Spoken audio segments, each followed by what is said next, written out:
नमस्कार, मैं चंद्रकांता अपने चैनल होम ग्रोन हेवन में आपका बहुत बहुत स्वागत करती हूँ। फेस्टिवल सीज़न चल रहा है, दिवाली अभी आने ही वाली है। और कोई भी त्यौहार हो, दिवाली हो, होली हो, रक्षाबंधन हो, कोई भी तीज त्यौहार हो, मिठाई के बगैर तो है अधूरा सा ही है।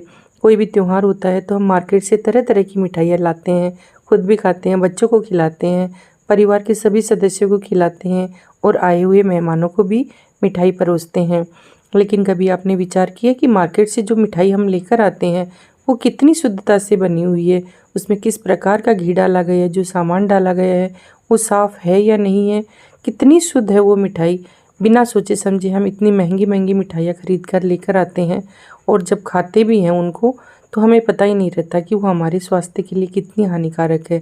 तो क्यों ना इस त्यौहार पे, इस दिवाली पे हम घर की बनी हुई मिठाइयाँ एंजॉय करें।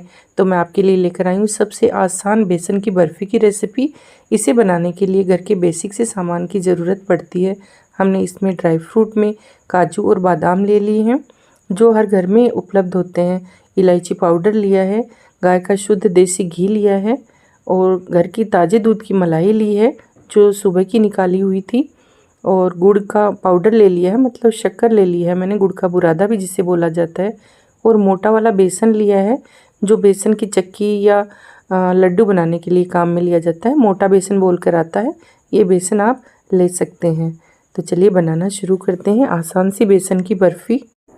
यह इतनी आसान और स्वादिष्ट बनकर तैयार होती, बिल्कुल दानेदार और मुंह में घुलने वाली मिठाई बनकर तैयार होती है। तो चलिए बनाते हैं। 1 टेबल स्पून घी डाला है और इसमें हम ये जो बेसन हमने लिया है, 1 बाउल भर के बेसन लिया है मैंने, उसमें 3 चम्मच डाला है, उसी हिसाब से आप डाल सकते हैं। वैसे तो आप घी ज़्यादा डाल के भी मिठाई बना सकते हैं, लेकिन हम बाद में और घी डालेंगे इसमें। जब हम बेसन को सेकते हैं तो उस समय हमें कम घी में ही सेकना चाहिए। जैसे हम लड्डू बनाते हैं तो आटे में कम घी डाल के सेकते हैं, चाहे सूजी के बनाओ, आटे के बनाओ, बेसन के बनाओ। उसी प्रकार से बर्फ़ी भी हम बनाते हैं तो कम घी डालकर ही हमें बेसन को सेकना चाहिए। जो बाकी घी की मात्रा है वो हम बाद में डालेंगे, जब गुड़ को मेल्ट करेंगे उस समय। तो थोड़ा सा घी डालकर हम अच्छी तरीके से बेसन को सेक लेंगे। इसमें आपको जल्दबाजी नहीं करनी है, बेसन को जितना अच्छे से आप सेकेंगे, ब्राउन करेंगे, इसका कलर चेंज होने तक इसको सेक लेंगे तो उतनी ही ज़्यादा बर्फ़ी हमारी स्वादिष्ट बनेगी।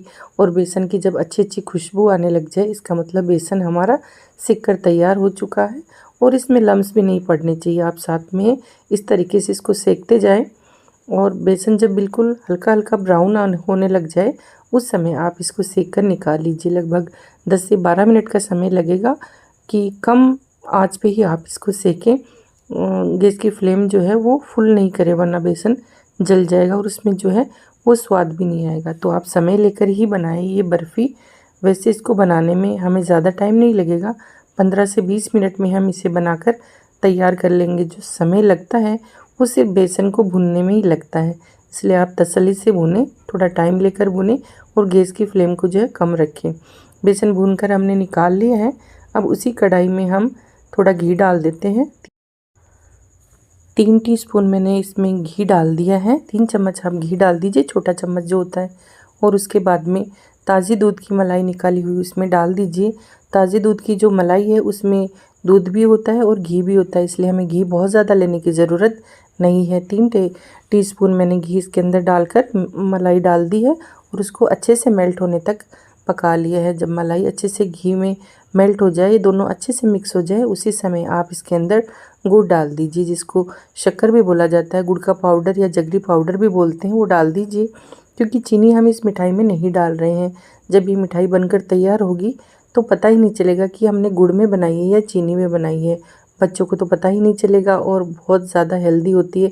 गुड़ में भरपूर मात्रा में आयरन होता है, इसलिए आप चीनी का प्रयोग ना करके गुड़ में ये बर्फ़ी बनाइए। बर्फ़ी बहुत ज़्यादा स्वादिष्ट बनकर तैयार होगी और आपको नहीं लगेगा कि हमने गुड़ में क्यों बनाई है, इसको चीनी में बनाना चाहिए था। इतनी ज़्यादा स्वादिष्ट बनकर तैयार होगी ये बर्फ़ी। अब देखिए घी और जो ताज़े दूध की हमने मलाई ली थी और गुड़ लिया था वो अच्छे से मेल्ट हो चुका है। इसी स्टेज पे हम इसके अंदर थोड़ा सा इलायची पाउडर और जो ड्राई फ्रूट में हमने काजू और बादाम को कूट कर ले लिया था वो इसके अंदर ऐड कर देंगे, थोड़े से गार्निशिंग के लिए बचा लेंगे हम। और जो भुना हुआ बेसन है वो इसके अंदर ऐड कर देंगे और जल्दी जल्दी करके हम इसको अच्छी तरीके से मिक्स कर लेंगे। इस स्टेज पे हमें गैस की फ्लेम को बिल्कुल कम रखना है, तेज़ नहीं करना है, वरना तो जो बर्फ़ी है वो सॉफ्ट नहीं बनेगी। और ये बर्फ़ी जो है सॉफ्ट बनती है तभी ज़्यादा अच्छी लगती है। इसलिए सभी चीज़ों को कम गैस पे ही अच्छी तरीके से कुक कर ले। जब मिश्रण जो बैटर है हमारा वो अच्छी तरीके से मिक्स हो जाए, सारी चीज़ें, ड्राई फ्रूट है, गुड़ का पाउडर है, बेसन है, ये सब अच्छे तरीके से मिक्स हो जाए, उस समय आप गैस की फ्लेम को बंद कर दीजिए। ये देखिए बैटर हमारा अच्छे से सेट हो गया है। मैंने गैस की फ्लेम को ऑफ़ कर दिया है और कढ़ाई अभी गर्म है, तो हम थोड़ी देर तक इसी में इसको जो है मिक्स कर लेंगे। गरम कढ़ाई के अंदर मिक्स करेंगे तो ये बैटर बिल्कुल अच्छे से सेट हो जाएगा। ये देखिए इस तरीके से आप स्पैचुला की मदद से अच्छी तरीके से इसको सेट कर लीजिए।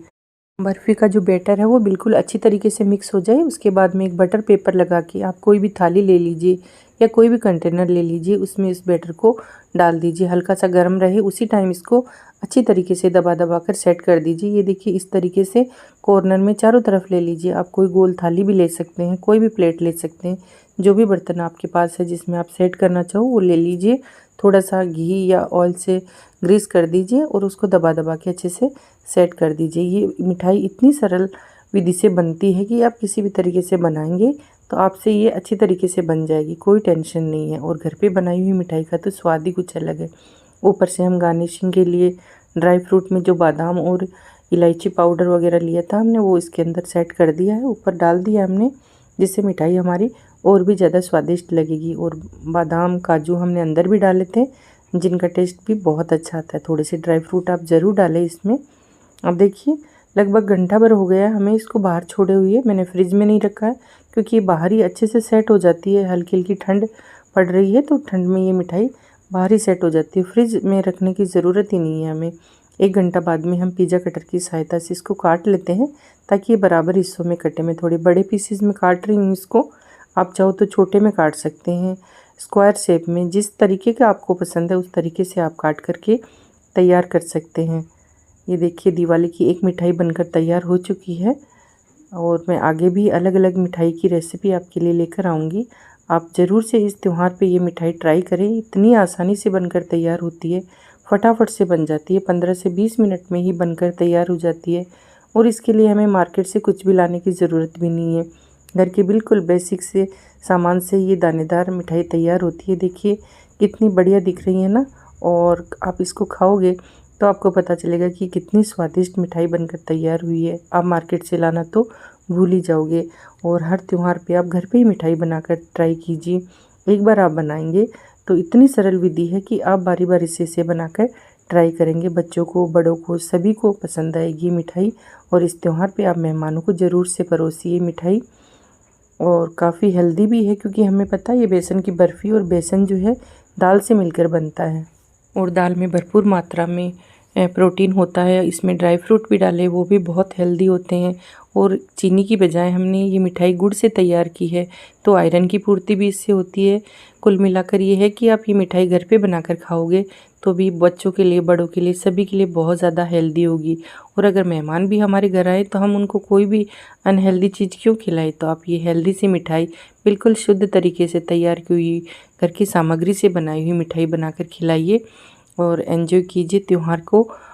और वीडियो अच्छा लगे तो मेरे वीडियो को लाइक करें, मेरे चैनल को सब्सक्राइब करें और ज़्यादा से ज़्यादा लोगों को शेयर करें। आपके कमेंट से मुझे बहुत ज़्यादा मोटिवेशन मिलता है, तो आप मुझे कमेंट करके बताइएगा कि आपने इस दिवाली पे या कोई भी फेस्टिवल पे ये मिठाई बनाकर तैयार की या नहीं। अगर बनाई तो कैसी बनी, मुझे कमेंट बॉक्स में कमेंट करके ज़रूर बताइएगा।